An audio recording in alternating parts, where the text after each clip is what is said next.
जय श्री राम दोस्तों, the Dham blog पर सभी का स्वागत है। और इस वक्त हम शहादतगंज बाईपास पे हैं और ये अयोध्या का प्रवेश द्वार है जो कि आपको लखनऊ से आते वक्त फैज़ाबाद की तरफ से पड़ता है। और यहाँ से सीधा आपको लेके चलते हैं जो अयोध्या का नया प्रवेश द्वार बना है रामपथ का, वहाँ से आपको लेके चलते हैं और वहाँ से आपको दिखाते हैं जो नई अपडेट है।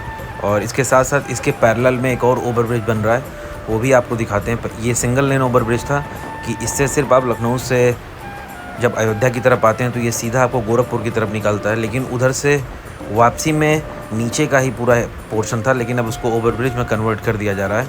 और इसके साइड साइड में देखिए पेंटिंग बनी थी, लेकिन अब यहाँ दोबारा से कोई नई पेंटिंग बनाई जाएगी।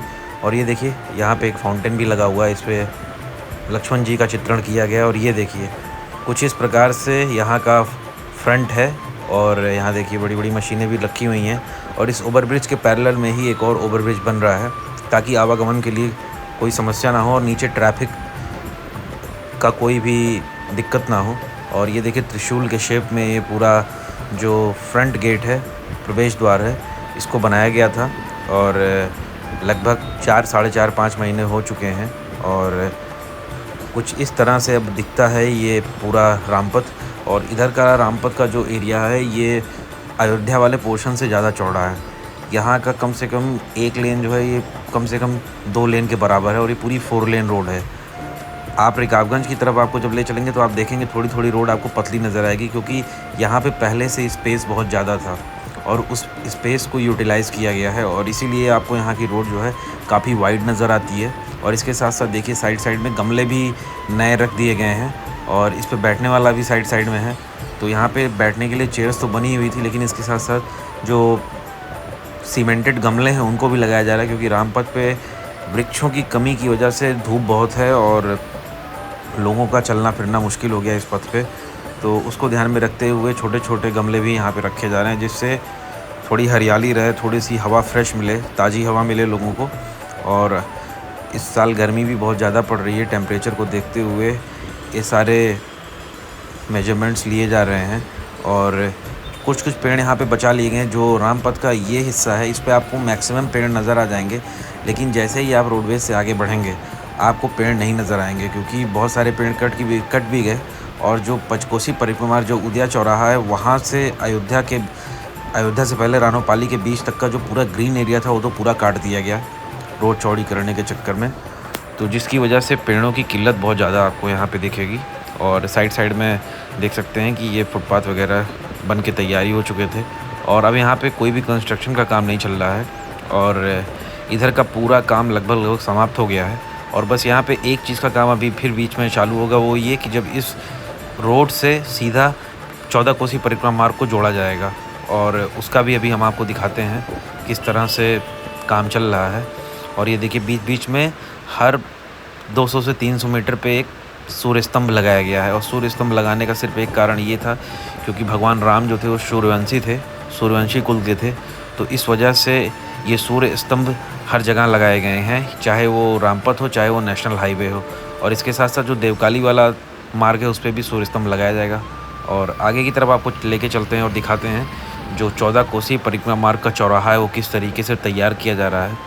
तो ये देखिए सामने 14 कोसी परिक्रमा मार्ग का चौराहा है और ये देखिए कुछ इस तरह से ये रोड इसी तरीके से चौड़ी होकर 4 लेन आएगी और यहाँ जुड़ेगी और ये सीधा कैंटोनमेंट डोगरा रेजिमेंटल सेंटर होते हुए ये दोबारा से गुप्तार घाट पे जाके कनेक्ट हो जाएगी। तो बहुत ही बढ़िया तरीके से इस पूरे विकास के कार्य को किया जा रहा है और बहुत ही अच्छे समय पे इस रामपथ को तैयार कर लिया गया था, क्योंकि रामपथ के तैयार होने के बाद ही 14 कोसी और 5 कोसी परिक्रमा मार्ग का जो चौड़ीकरण का कार्य था वो शुरू कर दिया गया था। और ये देखिए साइड साइड में बड़े बड़े पेड़ भी यहाँ पे आपको नज़र आ जाएंगे और काफ़ी सुंदर लग रहा है देखने में। और इधर जितने भी इस एरिया के बात करें तो ये पूरा वीवीआईपी एरिया है। यहाँ पे सारे ऑफिसर्स है, कमांडेंट से लेके आईएएस ऑफिसर्स, आईपीएस, जजेस कॉलोनी, यहाँ तक की जो डिस्ट्रिक्ट कोर्ट है और इसके साथ साथ जो बार एसोसिएशन का हेड ऑफिस है और तहसील है, ये सारी सब कुछ यहीं पे, कचहरी भी यहीं पे है। तो एक तरीके से ये पूरा ऑफिसर्स जोन है और इसी सारे रास्ते पे जितने भी अधिकारी हैं अयोध्या फैज़ाबाद मंडल के वो सारे यहीं बैठते हैं, चाहे वो कमिश्नरेट हो चाहे वो, हर चीज़ आपको इसी रूट पे मिलेगी। और इसलिए यहाँ इस एरिया को थोड़ा और अच्छे तरीके से तैयार किया गया था। बस यहाँ पे एक ही समस्या है, क्योंकि अभी भी जो नई पार्किंग बनी है वहाँ पे जो ये वकील ने ये अपनी गाड़ियाँ अभी पार्क नहीं कर रहे हैं, जिसकी वजह से अभी थोड़ा बहुत जाम आपको दिख जाएगा। और अभी आपको हम दिखाते हैं किस तरह से असुविधा है यहाँ पे अभी भी। और ये सामने देखिए जिला सत्र न्यायालय है, और ये नई बिल्डिंग बनके तैयार हो गई थी कई वर्ष पहले ही। और इसके साथ साथ ये देखिए बैठने के लिए शेल्टर्स भी बनाए गए, और इसके अंदर प्रभु श्री राम की, हनुमान जी की प्रतिमा आपको दिख जाएगी बनी हुई। और साइड में जो ये देखिए बाइक्स यहाँ पे हैं, इनको यहाँ पे नहीं खड़ा होना चाहिए। बेसिकली इनके लिए पार्किंग बना दी गई है, बट ये लोग यूज़ नहीं करते हैं। तो प्रशासन को इसके ऊपर कोई सख्त कार्रवाई करनी चाहिए, क्योंकि आए दिन यहाँ पे थोड़ी बहुत जाम अभी लग जाती है। और ये देखिए कार वगैरह भी लोग यहीं पे खड़ा करके अंदर चले गए हैं, जो जिनकी भी तारीख वगैरह पड़ती है वो लोग आते हैं। और ये देखिए कितनी ज़्यादा तादाद में गाड़ियाँ यहाँ पे खड़ी होती हैं। तो रोड बनाने का क्या फ़ायदा अगर रोड पे ही गाड़ी खड़ी करनी है। तो इसके लिए प्रशासन को कोई ठोस कार्रवाई करनी चाहिए, क्योंकि इसी रूट पे सारे अधिकारी, कमांडेंट से लेके सीआरपीएफ के अधिकारी तक, सबके बड़े बड़े ऑफिसेज यहीं पे है, और बगल में ही कैंटोनमेंट में है। तो पूरा जो एक प्रशासनिक जोन है वो यहीं पे बना हुआ है, और एक पूरा एक वैक्यूम है, और इसी वैक्यूम के आसपास ही ये सारे ऑफिसेज हैं। तो उस हिसाब से ये जो इतनी नरमी बरती जा रही है ठीक नहीं है। तो इसके लिए कोई ठोस कार्रवाई करनी चाहिए इन लोगों के ऊपर, ताकि ये लोग नियम का पालन कर सकें और जो पार्किंग बनी है उस पार्किंग का उपयोग करें। और इसके साथ ही इसी रूट पे आगे आपको दिखाते हैं सर्किट हाउस भी है, जहाँ पे ऑफिसर्स वगैरह, मंत्री वगैरह आके स्टे करते हैं और रुकते हैं। और एक तरह से देखा जाए तो ये अतिथि भवन है, और यहाँ पे लगभग जितने बड़े बड़े देश के मंत्री, प्रधानमंत्री और अधिकारी वगैरह, ब्यूरोक्रेट्स वगैरह आते हैं वो यहीं रुकते हैं। और इसके साथ साथ हमारे लेफ़्ट साइड में आप देख सकते हैं ये अयोध्या का पुराना रेलवे स्टेशन है, और नया तो हाईवे के पास शिफ्ट कर दिया गया है, लेकिन ये अभी भी ऑपरेशनल है सिटी का एक रेलवे स्टेशन के तौर पे। और अभी यहाँ पे बहुत सारे काम अंदर चल रहे हैं डेवलपमेंट के। तो बहुत ही बढ़िया तरीके से जो पुराने ढांचे थे उनको भी संवारा गया है, और नए ढांचे तो आप देख ही रहे हैं कितने बढ़िया तरीके से तैयार किए गए हैं। तो बहुत ही सुंदर तरीके से हर कार्य को किया गया है अयोध्या में। और बहुत सारे लोग रुष्ट भी थे अयोध्या में जो लोकसभा इलेक्शंस का रिज़ल्ट आया है। लेकिन आपकी जानकारी के लिए बता दूं कि अयोध्या विधानसभा में भारतीय जनता पार्टी को बहुमत मिला है, और यहाँ से वो जीते हैं। तो बाकी की 4 विधानसभा में अयोध्या से हारे हैं। अयोध्या की जो प्रॉपर विधानसभा है वहाँ से तो अयोध्या नहीं हारे हैं, ये लोग जीते हैं। तो जो कोई भी हो फैक्ट्स चेक करके ही यहाँ के लोगों को कुछ भी बोले। और ये अब हम रिकाबगंज चौराहे की तरफ चल रहे हैं, और वहाँ से आपको नियामा की तरफ लेके चलेंगे। तो ये देखिए, जैसा कि मैंने आपको बोला था कि वहाँ से जैसे आप आगे की तरफ आएंगे रिकाबगंज की तरफ, आपको रोड थोड़ी सी सकरी नज़र आएगी। और ये देखिए सिटी बसेस भी अब यहाँ पे चलती हैं प्रॉपर तरीके से, सीएनजी एसी बसेस हैं, और इनके चलने से काफ़ी ज़्यादा आराम हो गया है। और शहादतगंज से नए घाट का किराया 25 रुपये शायद है, और राम जन्मभूमि तक का 20 रुपये लगता है। तो अगर आप शहादतगंज से बैठेंगे तो आपको 20 रुपये में सीधा श्री राम जन्मभूमि कॉरिडोर पे उतारेगी ये बस। और ये कहीं नहीं रुकती है, इसके लिए पूरी एंट्री है, और ये सारी बसें जो हैं प्रॉपर चलती हैं, कोई भी बैरिकेटिव नहीं, कुछ नहीं इनके लिए, ये सब जगह जाती हैं। और ये देखिए अब हम रिकाबगंज के सेंटर में आ गए हैं, और आप देख सकते हैं कि थोड़ा थोड़ा आपको रोड पतली नज़र आएगी।